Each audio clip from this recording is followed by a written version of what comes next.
Okay, so today, guys, we're going to be doing a comparison. Pretty much, we're not going to be shooting. A comparison visually of the Glock 17 Gen 3, or Gen 4, I mean, and the Glock 18C Gen 3. So, let's open the box up. Oh. So, you got your... This is a Umarex / Elite Force. If you watched my review on it, you probably already know that. Just take a good look at it right there. Here, moved away a little bit. It is an 18, so it is full auto. And we're going to be talking today about the similarities and the little differences between the 18 and the 17. So, here, wait.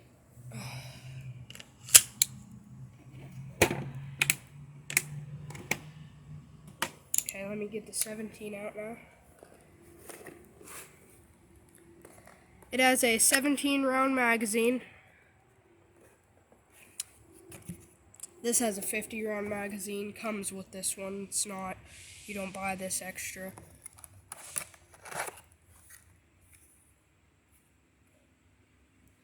'17 Gen 4.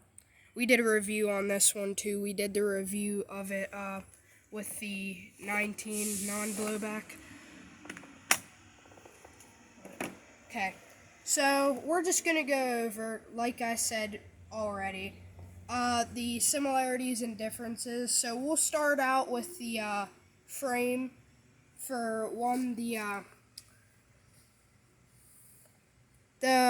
pattern's a little different right here. And on this Gen 3 is the generation where they started making thumb rests on each side of the pistol. Anything before that, Gen 2 and Gen 1, they only had it, I believe, on the left side. I'm not sure about that. Maybe it was the right. I'm not sure.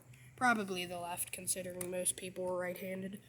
Then with this is a Gen 4, so there are quite a bit of differences. But if this was a Gen 3, there would not be very many differences because the 18 and the 17 are pretty much the same gun, except the 17 is obviously not full auto, and that, I can't think of any more differences, but anyways, one of the differences between, oh yeah, and selector switch, but one of the differences between them, the generations, is your slide release. It's interchangeable.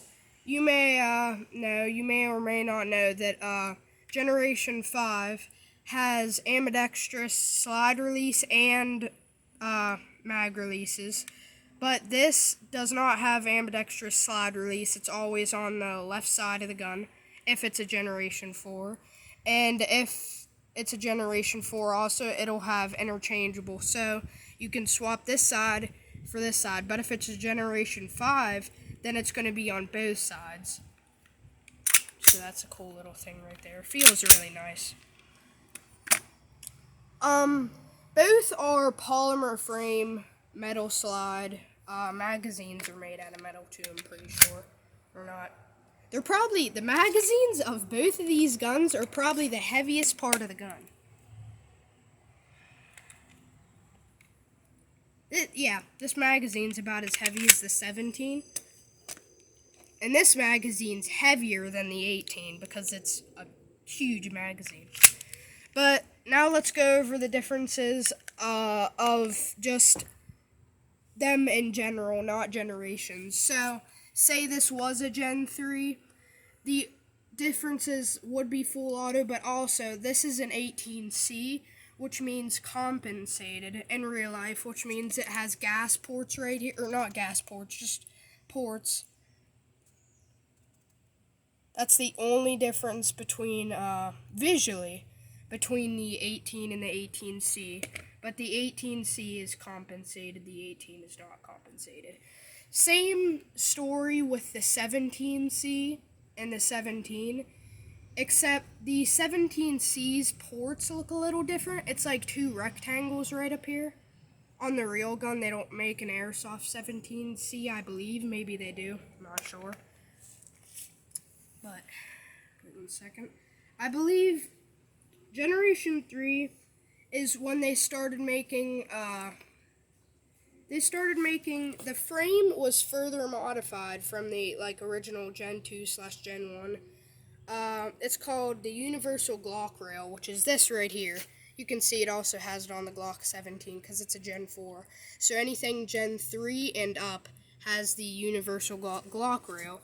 It's there to fit tactical lights, laser sights, and other accessories. The finger grooves on the front strap were added in Generation 3, and Glock pistols, with those upgrades that I just named, are referred to as the early generation, early third generation, I mean. So there should be, not really, but they're kind of, when you think about it, is 6 generations, because in the middle of Gen 3, they changed it up a little, so there's a difference between the early Gen 3s and the later Gen 3s. I forget, but I believe this is a early Gen 3. I'm not sure. Might be later, I'm not sure. But now let's go over the Glock, I almost called it a 14, Glock 17. So, it is a Gen 4. So, they have a few noticeable differences from the Gen 3. They have interchangeable back straps. And it's on the real gun. I'm not sure if they have it for this Airsoft gun, but it's to make the hand grip, if you have smaller hands, say like me, this isn't really that hard to hold, but say you have even smaller hands than mine, they're interchangeable, so it's more comfortable to hold the gun while shooting. In real life, both these guns are the full-size 9mm, so they're not the biggest Glock, but they're the full-size Glock. They're not the compact/subcompact category. Take a look at these real quick. And then, we'll talk about the history of the 17. The 17 this is a Gen 4, so this doesn't apply to this one, but the original Gen 1 Glock 17 was produced in 1982. From 1982 to, I believe, 1990 something, when Gen 2 was released. But in 1988, it entered service as under the name Pistol 88 in the Swedish Army.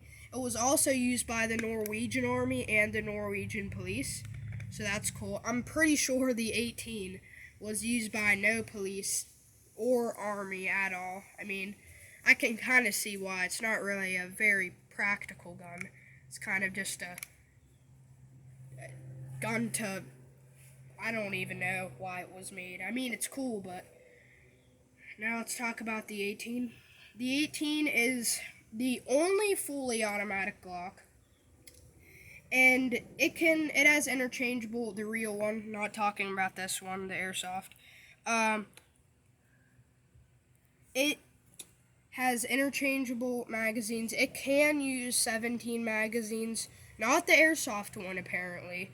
Let me explain something real quick. For some reason, I tried using this. It's a CO2 magazine from a 17.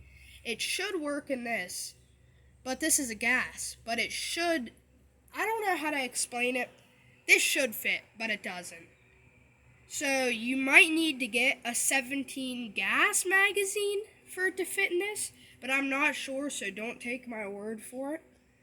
But other than the 17, the real life version can hold a 33 round mag, just like the Glock 17 can too. But let's talk about the Glock 18 and 17 variants. We'll start with the Glock 17 first.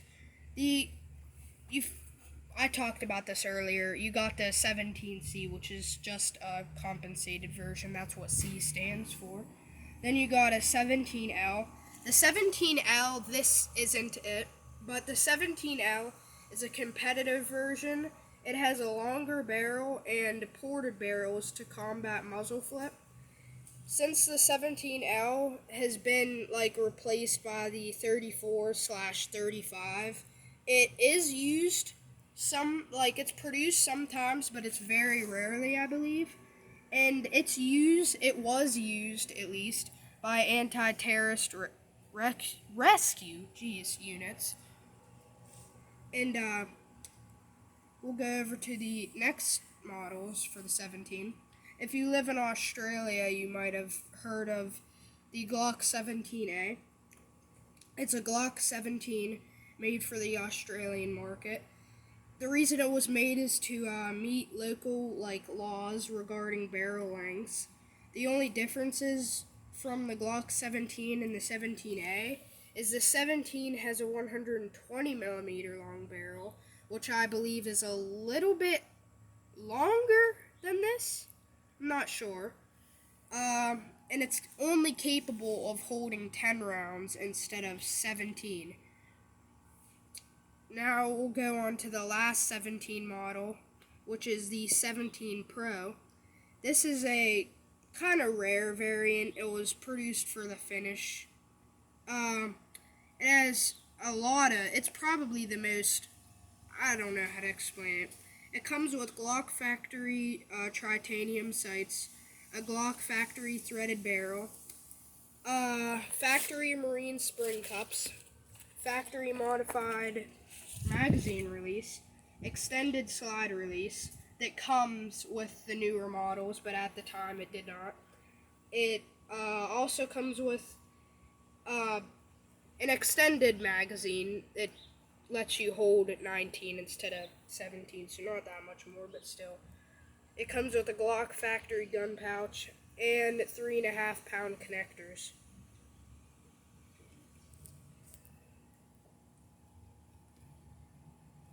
Now we'll go on to the 18 models. With the 18, the only models you have are the 18 and the 18C, and like I talked about earlier, the 18C, all it stands for is compensated, and it has a port on the top. That is pretty much the only difference. I believe this is a Gen 3. The Gen 2 and Gen 1 18, or no, wait, let me think. The 18C didn't come out until Gen 2, I believe? I'm not sure about that. But it has different looking ports, I believe, than this. I think they're rectangles too, just like the 17C's ports are. But this one, since it's a third gen, has these kind of weird looking, but I like it. Ports. Then you got the sights on these, which are the same exact thing. As Happy Family would say, extra accurate sights. Makes much sense. The only thing about these guns is, talking about airsoft, not the real guns, is if you're looking for a reliable gun, just to have in your holster at all times, then I would recommend this. This is a very reliable, there's no CO2 in it, very reliable pistol. Nothing's went wrong with it besides the mag breaking, because it dropped. If it wouldn't have dropped, it would have been perfectly fine. But, yeah, this is a pretty good gun right here. I don't think there are any things to complain about it. I mean, semi-automatic, obviously, not fully like the Glock 18. But, yeah, if you're looking for reliability, that's a really good gun. Then you got the 18C. This is basically if you're just looking to spray everybody, just full auto everything in your sight. If you're looking for a good CQB gun, this is a good CQB gun.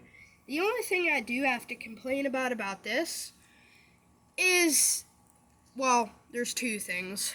One, if you want to use this as a CQB gun, you may think that having a longer magazine is actually, an extended magazine is better, but honestly, it's kind of weird, because when you're, I don't know how to explain it, but when you're, throwing it around, it feels it doesn't feel as good as this does because you can move this around faster. It feels like because it has a smaller magazine in the it's a lighter gun. Feels like no, this is a little bit heavier, but I don't know how to explain it. Another thing is this thing has insanely horrible gas consumption. Like it is bad. It's so bad to the point where in an airsoft game, I usually will fill it up at least 3 or 4 times. So if you're looking for something to use on in a mail sim, this is not the gun for you at all. You'll be filling it up all the time. Unless you get the Tokyo Marie one, it might be a different story. But the Umer X one has horrible gas consumption. Besides that, this gun is a really, really nice gun. It's very amazingly accurate, like for a fully automatic pistol. Not using full auto, of course, because if you're using full auto, you're not going to be accurate at all. But if you're using semi-auto with, say, .20s or .25s, this thing is really accurate. Like, I remember I was playing with some of my friends, and I hit a shot from a pretty good distance on top of a hill next to a tree. And I shot 3 times, and one of them hit. And every time, it was like, I don't know, it's just a really, really accurate gun. But like I said, if you're using full auto, it's not accurate at all because it shoots so fast that most of the bullets don't hit the little, rubber piece, so it doesn't just goes wherever it wants to go. But that is probably about it about these two Glocks. Those are all the differences, all about them, and all about their models, and that's it.